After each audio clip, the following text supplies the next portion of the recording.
মুখ্য উপদেষ্টা কেন্দ্ৰীয় সমিতিৰ বিষয় বিভাগ উপদেষ্টা মণ্ডলীৰ সদস্য দৰং জিলা সমিতিৰ প্ৰাক্তন বিষয় বিভাগ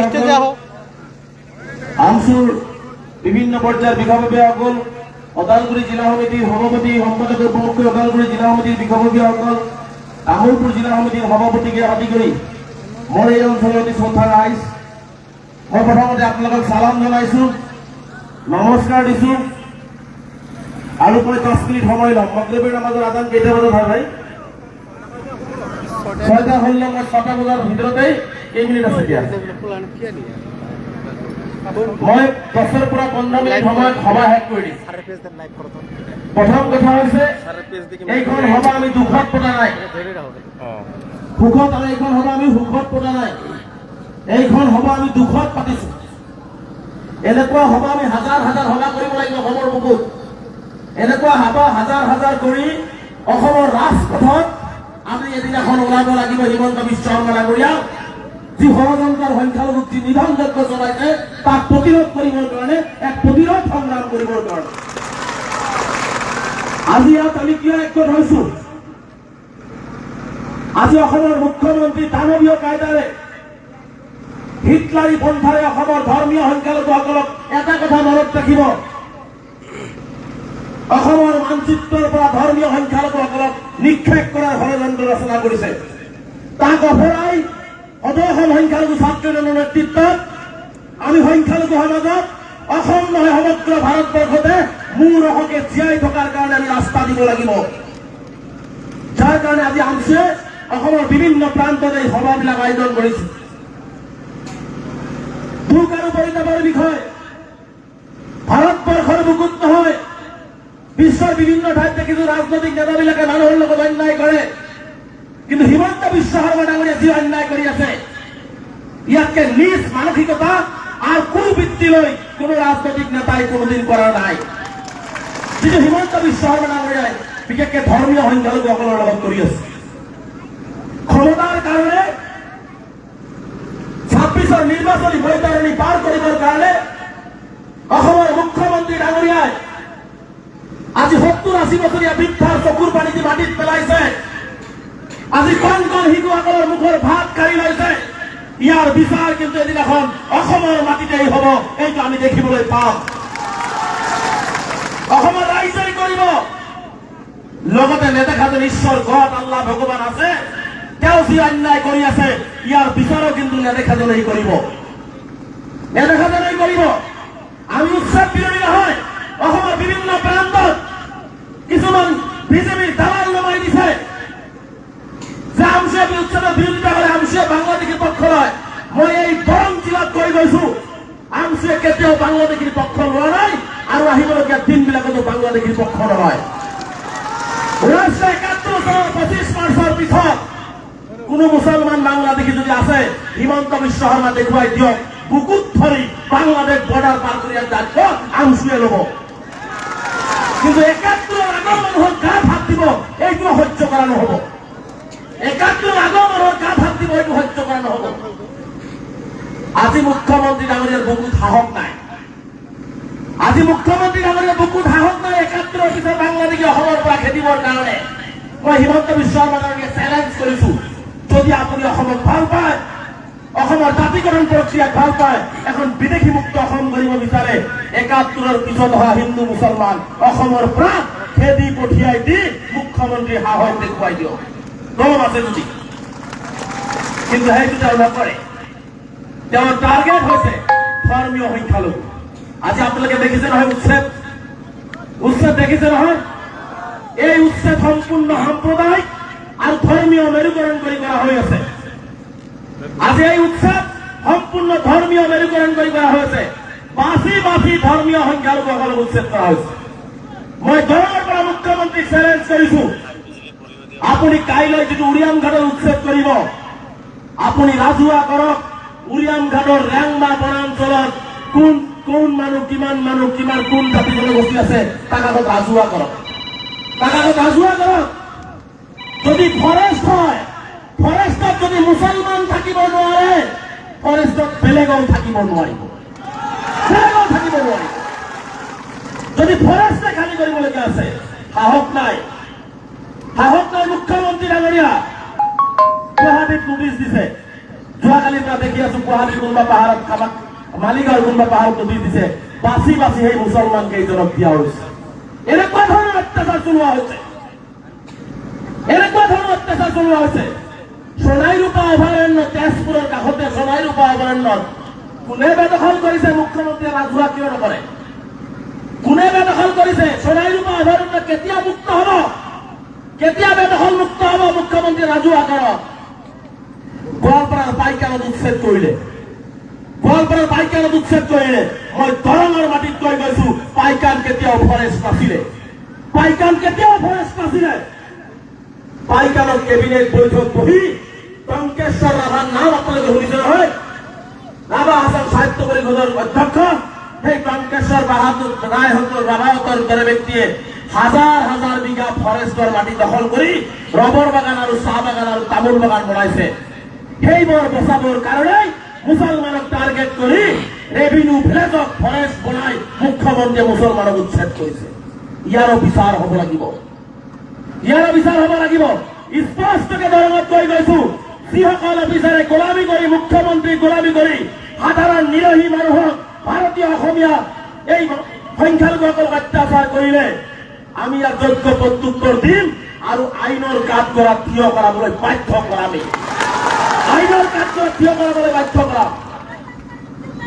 আজি ফৰেষ্ট, আজি চাওক, দুজনকে মানুহক গুলিয়াই হত্যা কৰা হল। এইখন চৰকাৰ হিমন্ত বিশ্ব শৰ্মা ডাঙৰীয়া, মই স্পষ্টকে কৈছো, এজন হত্যাকাৰী মুখ্যমন্ত্ৰী। এইখন চৰকাৰ এজন হত্যাকাৰী চৰকাৰ। মানুহক এবাৰ বন্দুকডাল লগাই দিয়ে, আকৌ পুলিচ লগাই দিয়ে, গুলি কৰি হত্যা কৰে। ইয়াতকে আৰু মানৱতা ভুলণ্ডিত হোৱাৰ জাগা আছে নেকি? ইয়াতকে আৰু দুৰ্ভাগ্যৰ কথা আছে নেকি? ধুবুৰীত আদানীক মাটি দিব। আদানী কেতিয়া অসমীয়া হল মই বুজি নাপালো। মই এটা কথা গণনাত কৰি যাওঁ, আজি হিমন্ত বিশ্ব শৰ্মাৰ পক্ষলৈ সকলোৱে জিন্দাবাদ মাৰি আছে। এদিনাখন অসমৰ ৰাইজে বুজি পাব, আমি সকলোৱে বুজি পাম, 10 বছৰ পিছত বুজি পাব যে হিমন্ত বিশ্ব শৰ্মা ডাঙৰীয়াই নিজৰ গাদী সুৰক্ষিত কৰিবৰ কাৰণে অসম বিক্ৰী কৰি থৈ গৈছে। 10 বছৰ পিছত তেওঁলোকে বুজি পাব কিমান চতুৰেৰে অসম বিক্ৰী কৰিছে। আদানীক মাটি দিবৰ কাৰণে ৩,৫০০ বিঘা মাটি লাগে, ধুবুৰী চিৰাগুৰা ৭,০০০ বিঘা মাটি উচ্ছেদ কৰি দিলে। আৰু মাটি দিব খুঁজে ক'ত জানে? মাজেদি ব্ৰহ্মপুত্ৰ, কাষেদি ব্ৰহ্মপুত্ৰ, চাহয়ে বায়ে ব্ৰহ্মপুত্ৰ, মাজত এটা দ্বীপ আছে, সেই দ্বীপত মাটি দিব বিচাৰে। মই তাৰ তীব্ৰ বিৰোধিতা কৰিছো। মই হিমন্ত বিশ্ব শৰ্মা ডাঙৰীয়াক চেলেঞ্জ কৰিছো, আপোনাৰ কেবিনেট মন্ত্ৰীসকলক লৈ মাত্ৰ 6 ঘণ্টা বজৰংগাহেই চৰত আপোনাৰ ল'ৰা ছোৱালী লৈ 6 ঘণ্টা অতিবাহিত কৰক। আমি 600 বছৰ তাতে বাহিৰ কৰি আমি সিদ্ধান্ত গ্ৰহণ কৰিম। আপুনি 6 ঘণ্টা থাকি দেখুৱাওক, আপুনি 6 ঘণ্টা সেই বজৰংগাৰ ব্ৰহ্মপুত্ৰৰ মাজত থাকি দেখুৱাওক। এই ধৰণৰ মাটি দিব বিচাৰে, এই ধৰণৰ অন্যায় কৰা হৈ আছে। আজি উজনি অসমৰ পৰা মিয়া খেলিম, অমুক খেলিম, সন্দেহজনক। যদি সন্দেহজনকে আছিল উলিয়াম ঘাটৰ পৰা উঠাই দিয়াৰ আগত পৰীক্ষা কিয় কৰা নহল? পৰীক্ষা কৰা নহল? বাংলাদেশী মুছলমান অসমত নাই। বাংলাদেশী যদি আছে, এই শিলাদীপৰ দৰে ঠিকাদাৰসকলে বাংলাদেশী অসমত আছে। আমি বাংলাদেশীক প্ৰশ্ৰয় নিদিও। আমি কেতিয়াও বাংলাদেশীক প্ৰশ্ৰয় দিব? নিজৰে থাকিবলৈ ঘৰ মাটি নাই, নিজৰে গৰা খহনীয়া পীড়িত হৈ গৈছো। আজি 1950 চনৰ পৰা আজিৰ তাৰিখলৈকে প্ৰায় 20 লাখ মানুহ ব্ৰহ্মপুত্ৰ আৰু বিভিন্ন উপনৈত গৰা খহনীয়াৰ কবলত পৰি আজি সৰ্বোচ্চ শেষ হৈ গৈছে। আজি 18 লাখ বিঘা মাটি আমি মাটিহীন নাছিলো, আমি ভূমিহীন নাছিলো। মুখ্যমন্ত্ৰী ৰাজে আমাৰ এই সংখ্যালঘু ৰাইজৰ 18 লাখ বিঘা মাটি ব্ৰহ্মপুত্ৰই সহায় লৈ গৈছে। আমি এনে চৰকাৰী মাটি থকা নাই, থাকিবতো লাগিব। এইখন অসমত যদি মুখ্যমন্ত্ৰী যিমান অধিকাৰ আছে, আমাৰ সাধাৰণ খাটি খোৱা শ্ৰমিক এজনৰ সমান এই অধিকাৰ আছে। এইখন তাৰ পৈতৃক সম্পত্তি নহয়। এইখন অসম তাৰ পৈতৃক সম্পত্তি নহয়, যি মন যাব তাকেই কৰিব। আজি সন্দেহজনক কৰি পেলাই উৰিয়াম ঘৰৰ পৰা খেদি দিয়ে। আজি নগাঁৱত আহিব, ৰাস্তাত আকৌ ঘুমটা লগাই দিয়ে। মাংস নোহোৱা কিছুমান সংগঠনৰ লিডাৰক নমাই দিয়ে। মই মুখ্যমন্ত্ৰীক আমাৰ আহ্বান জনাইছো, আপুনি যিটো সংঘাত লগাব বিচাৰিছে, পাপে চুব, চৰকাৰক পাপে চুব।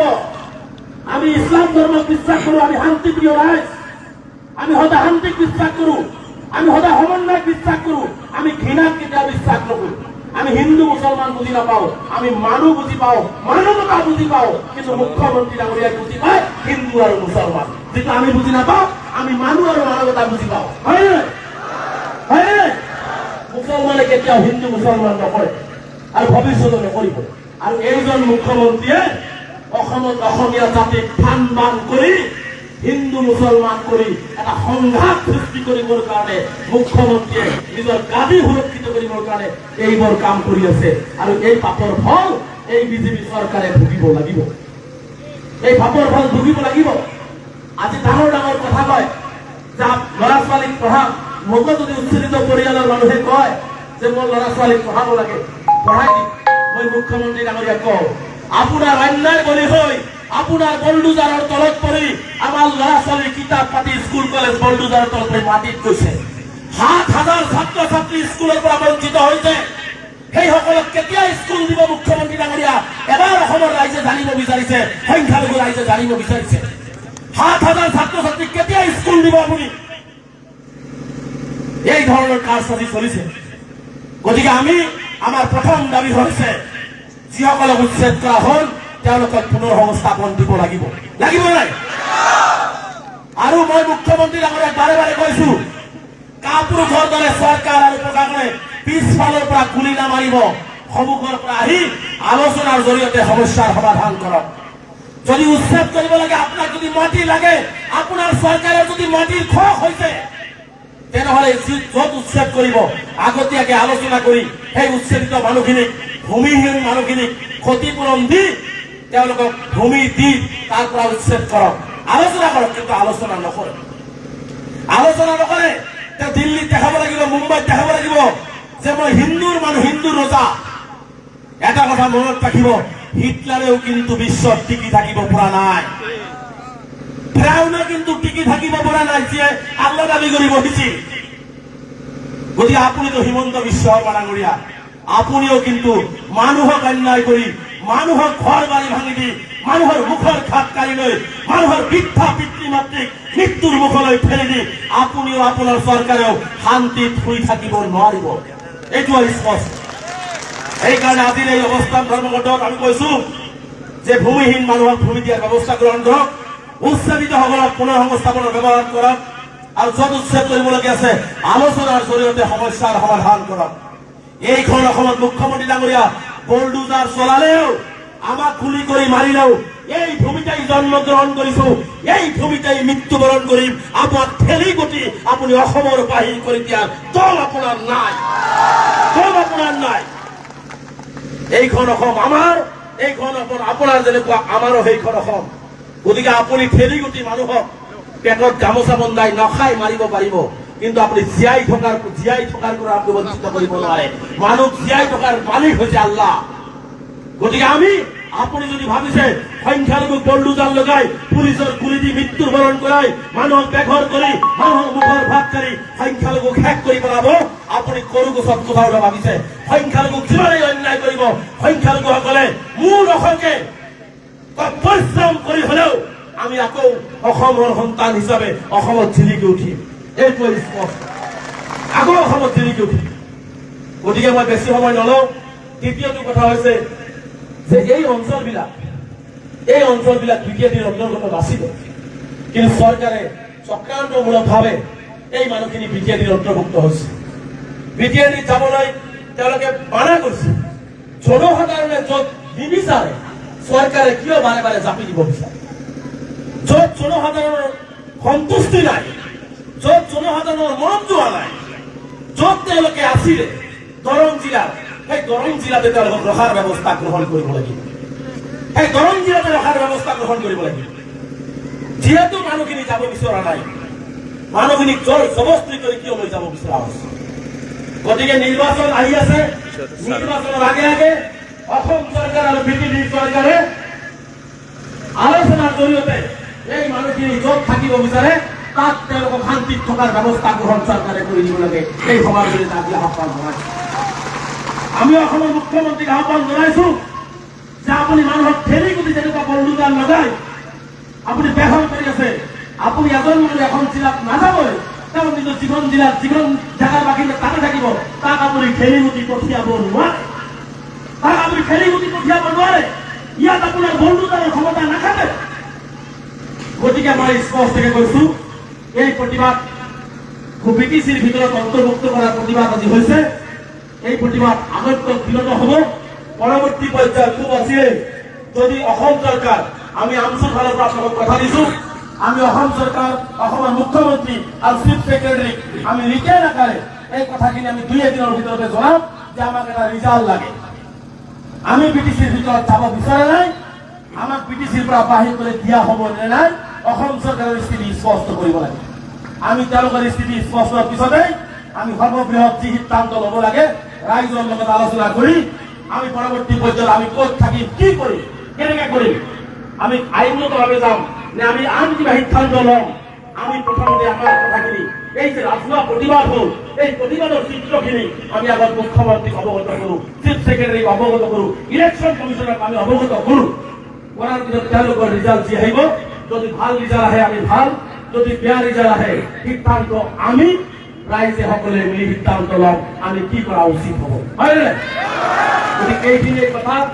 গতিকে আমি আশা কৰিম যে অসম চৰকাৰৰ যিহেতু বিভিন্ন সংস্থাৰ মানুহ ইয়াত আছে, SBIB আছে, এই মানুহখিনি এটা হৈছে উচ্ছেদিত পুনৰ সংস্থাপনৰ দাবী উত্থাপন কৰিছে, অমানৱীয় উচ্ছেদ বন্ধ কৰাৰ দাবী উত্থাপন কৰিছে। দ্বিতীয়তে এই ঢেৰবেৰী অঞ্চলকে আদি 3খন গাঁও তেওঁলোকে বিকেডিৰ অন্তৰ্ভুক্ত হ'ব বিচৰা নাই। এই কথাখিনি যাতে চৰকাৰৰ কাৰণলৈ তেওঁলোকে ৰিটাৰ্ণ আকাৰে দি দিয়ে, তাৰ কাৰণে মই আজি আমাৰ চৰকাৰৰ যিখিনি চ'ৰ্চ আছে সেই চ'ৰ্চখিনিক মই আহ্বান জনাইছো। আমাৰ ফালৰ পৰা আমি ৰিটাৰ্ণ কৰিম। যদি কালি পৰহিৰ ভিতৰতেই আপোনালোকক জনাম আমি চৰকাৰৰ পৰা কি বিচাৰিছো। গতিকে সদৌ শেষত মই চৰকাৰক স্পষ্ট কৰিব বিচাৰিছো, এই দানৱীয় হিটলাৰী আৰু ধৰ্মীয় সংখ্যালঘু বিশেষকে মুছলমানসকলক হত্যা, মুছলমানসকলৰ ঘৃণা, মুছলমানসকলক অন্যায়ভাৱে উচ্ছেদ কৰা চৰকাৰে বন্ধ কৰক। মই হিমন্ত বিশ্ব শৰ্মা ডাঙৰীয়াক পুনৰবাৰ কৈছো, আপোনাৰ যদি মুছলমানৰ প্ৰতি ইমান ঘৃণা, মুছলমানক মাৰিলেই যদি আপুনি ৰাজনৈতিকভাৱে সুৰক্ষিত হয়, বুকু পাতি দিছো মুখ্যমন্ত্ৰী ডাঙৰীয়া, প্ৰত্যেকজন ব্যক্তিয়ে বুকু পাতি দিব, পুলিচ লগাই গুলি কৰি মাৰি দিয়ক। যদি আপোনাৰ কম আছে, যদি আপোনাৰ ক্ষমতা ইমান, যদি আপোনাৰ ইমানেই ক্ষমতা লাগে, ইমানেই মাটি আপোনাক লাগে, যদি মুছলমানৰ প্ৰতি ইমানেই ঘৃণা, মুছলমানক মাৰিলেই যদি আপুনি স্বৰ্গ পায়, মুছলমানক মাৰিলেই যদি আপুনি দিল্লীত যায় প্ৰধানমন্ত্ৰী হ'ব পাৰে, তেনেহ'লে আহক মুছলমানক গুলি কৰি মাৰি শেষ কৰি দিয়ক। আমি বুকু পাতি দিম, একো প্ৰতিবাদ নকৰোঁ, কৰিব নাই? কাৰণ আমি বিচাৰিছো কুকুৰ মেকুৰীৰ দৰে জীয়াই থকাতকে লাগিলে এদিন জীয়াই থাকিম, বাঘৰ দৰে জীয়াই থাকিম, আমাৰ অধিকাৰ লৈ জীয়াই থাকিম, আমাৰ নাগৰিকত্ব লৈ জীয়াই থাকিম, আমি সন্মানেৰে জীয়াই থাকিম, এইটো আমি বিচাৰিছো, এইটো আমি বিচাৰিছো। গতিকে মুখ্যমন্ত্ৰী ডাঙৰীয়া পুনৰবাৰ বিনম্ৰতাৰে আহ্বান জনাইছো, মানুহ হৈ অমানুষৰ কাম আপোনাৰ চৰকাৰে নকৰিব। এটপাল চকুৰ পানীৰ হিচাপ কিন্তু আপোনালোকৰ গাত লাগিব আৰু সেই পানীয়ে আপোনালোকৰ গা কিন্তু দগ্ধ হৈ যাব। এই কথাখিনি মুখ্যমন্ত্ৰীয়ে জনা উচিত। মই পুনৰবাৰ মুখ্যমন্ত্ৰীক কৈছো, এই অমানৱীয় উচ্ছেদ বন্ধ কৰক, উচ্ছেদ কৰা মানুহখিনিক সংস্থাপন দিয়ক, ক্ষতিপূৰণ দিয়ক আৰু মানুহখিনিক মানুহ হিচাপে জীয়াই থকাৰ ব্যৱস্থা গ্ৰহণ কৰক। এইখিনি কথা কৈ মই মোৰ বক্তব্য শেষ কৰাৰ আগতে সকলোৱে অলপ 2 মিনিট উঠে এটা শ্লোগান দিম আৰু আমার আইনজীবী আমাদের সভাখন শেষ করি।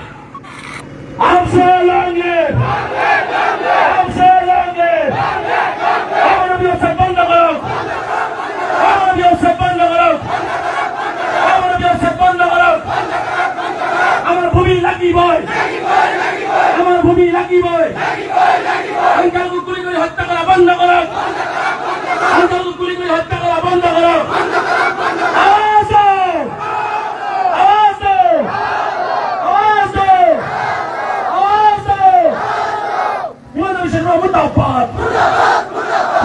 মুর্দাবাদ, মুর্দাবাদ, বিজেপি হায় হায়, বিজেপি হায় হায়। আমার জিয়াই থাকিব লাগিবই, আমার ভূমি দিব লাগিবই। ফ্যামিলিকে আদি করে 3খন গাঁও বিজেপির পৰা খতম কৰো, ফ্যামিলিকে আদি কৰে 3খন গাঁও বিজেপিৰ পৰা খতম কৰো। আমাৰ গৰম জিলাত থাকিব দিয়ক।